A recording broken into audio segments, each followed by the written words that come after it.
Bien le bonjour, je vous présente une nouvelle arnaque. Enfin, en tout cas, je ne l'ai jamais vue et je me disais qu'il était de mon devoir de la dénoncer. Comme vous pouvez voir, j'ai une annonce sur le site Le Bon Coin pour rechercher un silencieux d'échappement pour ma vieille moto. Donc comme vous le savez, la plupart du temps, après avoir renouvelé l'annonce, on reçoit un SMS de quelqu'un qui est intéressé pour l'achat de votre objet. Et ensuite, on vous envoie un faux lien PayPal et puis l'arnaque est commencée. Mais dans ce cas, c'est différent. Parce que dans ce cas précis, c'est moi qui recherche un objet. Cette personne essayant de m'arnaquer, alors oui, effectivement, je laisse le numéro de l'interlocuteur apparent. Je lui laisse le droit de réponse, bien entendu. Si vous êtes contacté par ce numéro, faites très attention. Alors vous voyez, ça commence comme ça. Un petit SMS avec dans le texte le titre exact de mon annonce. Donc forcément, je demande une photo. Nous sommes dans une conversation SMS, donc je clique sur le lien.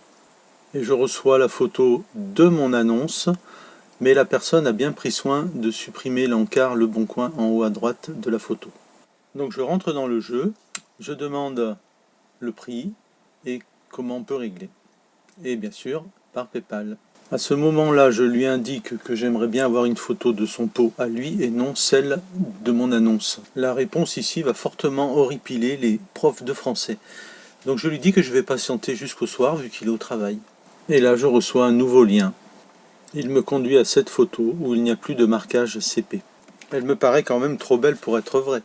Donc je vérifie sur internet avec le service de recherche par l'image. Et je retrouve cette photo sur un site de vente de pièces mécaniques pour les motos anciennes. Donc, encore une fois, ce n'est pas son pot d'échappement. Mais je l'ai compris depuis longtemps. Bon, allez, d'accord. Je lui demande s'il est déjà rentré du travail. Donc, en fait, il m'a dit qu'il a demandé à son fils de lui envoyer la photo. Du coup, je lui dis d'où provient l'image, comme s'il ne le savait pas. Et lui demande s'il a vraiment ce silencieux. Et il a le culot de me répondre oui. Donc, moi, je lui dis que j'attends la photo. Donc j'ai envoyé une dernière petite relance pour faire comprendre que j'étais pas dupe. Si j'avais continué, j'aurais demandé à quelle adresse PayPal j'aurais envoyé le paiement. Dans ce cas, on m'aurait envoyé un lien qui aurait été un faux lien PayPal. Et c'est là qu'on se fait arnaquer complètement. Sachez qu'on ne paye jamais sur PayPal avec des liens. On va sur le site, sur le vrai site, en cherchant, pas en cliquant sur un lien. J'espère que ça vous a plu, ou ça vous a intéressé du moins, cette petite vidéo. Et puis je vous dis salut!